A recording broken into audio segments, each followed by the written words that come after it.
साथियों, Acme publication के इस प्लेटफॉर्म पर आपका स्वागत है। मैं हूं शोभित जायसवाल। साथियों, 2024 के जीएस मेंस के पेपर वन की बात करते हैं। इसमें सोशल इश्यूज यानी सामाजिक मुद्दे से संबंधित एक सवाल आया था और आज की वीडियो में हम इस पर चर्चा करेंगे। चलिए सवाल पढ़ते हैं। पूछा गया है, समान सामाजिक आर्थिक पक्ष वाली जातियों के बीच अंतरजातीय विवाह कुछ हद तक बढ़े हैं, किंतु अंतर धार्मिक विवाहों के बारे में यह कम सच है, विवेचना कीजिए। ये 10 नंबर का सवाल है और आपको केवल 150 शब्दों में इसे लिखना है, तकरीबन आधा पेज। यहाँ पर मेरी आपको एडवाइस है, सलाह है कि जो क्वेश्चंस है आते हैं उनको आपको एक बार अंग्रेजी में भी पढ़ लेना चाहिए। मैं पढ़ देता हूँ। Intercaste marriages between castes which have socio-economic parity have increased to some extent, but this is less true for interreligious marriages. Discuss.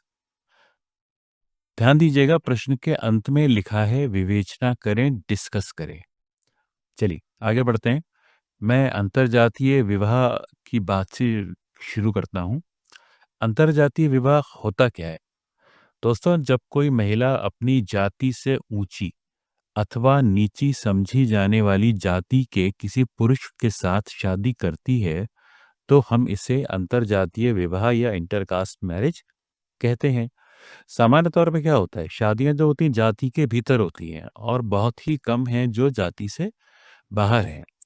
हम सभी के परिवारों में, दोस्तों में आप इसकी एक मिसाल जरूर देख सके होंगे, कोई ऐसा अनोखी चीज नहीं है। लेकिन थोड़ा सा अब हम यहाँ पे नीचे जाएंगे और समझेंगे कि जाति क्या है। देखिए, मैं बिल्कुल बेसिक से बात कहने की कोशिश करूंगा। जाति एक खास सामाजिक व्यवस्था है जो समुदायों के सामाजिक क्रम को बताती है। आई रिपीट, ये एक खास किस्म का सोशल सिस्टम है जो उस सिस्टम में रहने वाली कम्युनिटीज की हायरार्की को बताती है, उनकी सोशल हायरार्की को बताती है। ये सिस्टम ऐसा है जिसमें माना जाता है कि कुछ जातियां ऊपर हैं तो कुछ नीचे। दोस्तों, ऐसी कोई विशेष बात नहीं है, दुनिया भर के समाजों में ऐसा ऊंच नीचे का क्रम पाया जाता है और समाज को चलाने में इनकी उपयोगिता को माना गया है, स्वीकारा गया है। लेकिन बाकी दुनिया के के हम अगर कंपैरिजन करेंगे तो हमारी जाति व्यवस्था इस बिंदु पर अलग हो जाती है कि हमारे यहाँ जाति को बदला नहीं जा सकता, जाति को बदल नहीं सकते, क्योंकि ये जन्म आधारित है। आप चाहे अमीर हों या गरीब हों, पढ़े लिखे हों, अनपढ़ हों, कुछ भी हों, जाति बदल नहीं सकती। इसीलिए हमारी व्यवस्था को, यानी कि जाति व्यवस्था को, एक बंद व्यवस्था या क्लोज्ड सिस्टम कहा गया है। यहाँ पर दो बातें समझ लीजिए। पहली ये कि हिंदू धर्म में जाति को वर्ण से जोड़कर देखा जाता है। जाति को वर्ण से जोड़कर देखा जाता है। और वर्ण कितने हैं? करेक्ट, हमारे यहाँ 4 वर्ण हैं। ये सबको पता ही है कौन कौन से हैं। सारी की सारी जातियां इन्हीं 4 फोल्ड में समाई हुई हैं। दूसरी खास बात, भारत के सभी प्रमुख धर्मों में जाति व्यवस्था मिलती है, याद रखिएगा। भले ही वो उनके मूल स्वरूप में नहीं है, भले ही वो धर्म जब शुरू हुआ था उस वक्त जाति का कोई उल्लेख नहीं था, लेकिन समय के क्रम में उनमें भी जाति व्यवस्था देखने को मिल रही है। चलिए अब वापस सवाल पे आते हैं। हमारे यहाँ जो परंपरा है, जो रीति रिवाज है, वो ये है कि शादियां जाति के भीतर होती हैं। लेकिन आधुनिकीकरण, वैश्वीकरण और लोकतांत्रिक समाज बनने की प्रक्रिया ने इस परंपरा को थोड़ा सा बदल दिया है, चेंज कर दिया है। अब कुछ शादियां जाति के बाहर भी होती हैं। देखिए, इसकी पुष्टि कैसे करेंगे? नेशनल फैमिली हेल्थ सर्वे का एक डाटा है। देखिए, मैं आपको एक चार्ट दिखाता हूँ। ये कहता है कि भारत में कुल अंतरजातीय विवाह जो हैं वो कुल 9.9% हैं। मतलब क्या हुआ? ये 100 में से तकरीबन 10 शादियां जो हैं वो अंतरजातीय हो रही हैं। अगर उत्तर के राज्यों में देखें तो पंजाब में सबसे ज़्यादा 22.5%, दक्षिण के राज्यों में केरल सबसे ज़्यादा 21.3%, और पूरे देश में गोवा में सबसे अधिक 28.4% और वहीं सबसे कम जो होगा वो जम्मू कश्मीर है, राजस्थान और तमिलनाडु। इनमें अंतर्जातीय विवाह इन राज्यों में कम हो रहे हैं। अब देखते हैं कि ऐसी शादियाँ क्यों हो रही हैं, अंतर्जातीय विवाह क्यों हो रहे हैं? दोस्तों, इसकी पहली वजह हम लिखेंगे, वो है अर्बनाइज़ेशन यानी कि नगरीकरण। जो नगरीय जीवन शैली है, वो मनुष्य को स्वतंत्र करती है। उस पर सामाजिक बंधन कंपैरेटिवली कम होते हैं। उसे देखे जाने का बंधन नहीं होता। इसलिए वो अपने जीवन के फैसले खुद करता है और शादी ही एक ऐसा फैसला है। यानी कि संक्षेप में नगरीकरण के कारण अंतर्जातीय विवाह को प्रोत्साहन मिला है। दूसरी बात, एजुकेशन का दायरा बढ़ा है और शिक्षा ने हमारी सोच को बदला है। क्या बदला है? शिक्षा ने हमको चुनाव करना सिखाया है। किसे चुनना है, ये शिक्षा बताती है। डायरेक्टली नहीं बताती, लेकिन ये समझ पैदा करती है कि आपको अपना साथी किसे चुनना है। तीसरी बात, लड़कियों की हमारे समाज में अब जो इकोनॉमिक स्थिति है, वो अब ज़्यादा पहले से सशक्त हो रही है। कैसे? अब लड़कियां खुद कमाती हैं और एक एक खास किस्म का सोशल स्टेटस होल्ड करती हैं। तो वे चाहती हैं कि उनका जो जीवन साथी हो वो उनके समकक्ष हो। पर जैसे-जैसे महिलाओं का, लड़कियों का लाइफ़स्टाइल ऊँचा होता चला जाता है, उतने ही अनुपात में उनके लिए योग्य वर्ग कम होते चले जाते हैं। ऐसे में उनको दूसरी जातियों में जीवन साथी को तलाश करना ही होगा। जैसे मान लीजिए कोई लड़की डॉक्टर हो गई, तो वो शादी के लिए प्राथमिकता किसे देगी? करेक्ट, किसी डॉक्टर से ही शादी करेगी ना। लेकिन अगर उसकी जाति में कोई योग्य वर नहीं है, कोई योग्य डॉक्टर नहीं है, तो उसका परिवार क्या करेगा? करेक्ट, वो कोशिश करेगा कि उसकी शादी किसी दूसरी जाति में हो जाए, भले लड़का डॉक्टर होना चाहिए। ठीक है? तो इस तरह से जो समान सामाजिक स्थितियाँ थी, उनको प्राथमिकता मिली बजाय जाति के, और यही बात सवाल में है। ठीक? आगे बढ़ते हैं। आपको ये भी बताना होगा एक लाइन में कि सरकार की ऐसी कई योजनाएँ हैं, जिनसे अंतर्जातीय विवाह को प्रोत्साहन मिलता है। अंतिम बात, जाति व्यवस्था के जो मूल्य हैं, वो अब कमज़ोर हो रहे हैं। कैसे?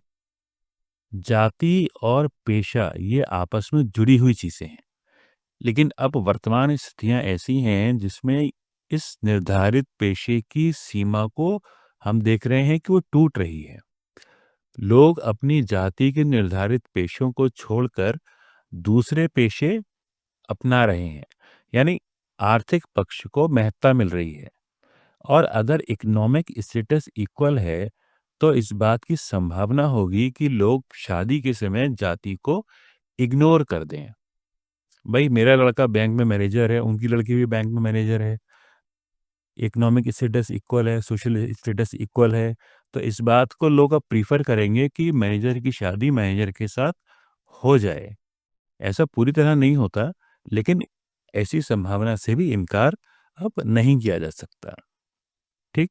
अब एक बार फिर सवाल पे वापस आएँगे। अब हमें ये समझना है कि अंतर धार्मिक विवाह क्या हैं? दोस्तों, जब शादी धर्म से बाहर होगी, यानी दूसरे धर्म में होगी, तो इसे हम कहेंगे अंतर धार्मिक विवाह, इंटर रिलीजियस मैरिज। चलिए एक बार फिर से हम नेशनल फैमिली हेल्थ सर्वे का डेटा देखते हैं। देखिए, इस डेटा में कहा गया है कि केवल 2.1% शादियां ही अपने निजी धर्म से बाहर हो रही हैं। केवल 2.1% शादियां अपने निजी धर्म से बाहर हो रही हैं। अब ये प्रतिशत इतना कम क्यों है? अब हम इस पे बात करेंगे, इतना प्रतिशत इतना कम क्यों है?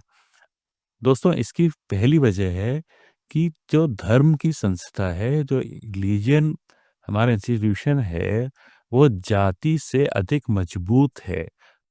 उसमें अभी उतनी दरारें नहीं पड़ी हैं, जितनी जाति व्यवस्था में हैं या आ गई हैं।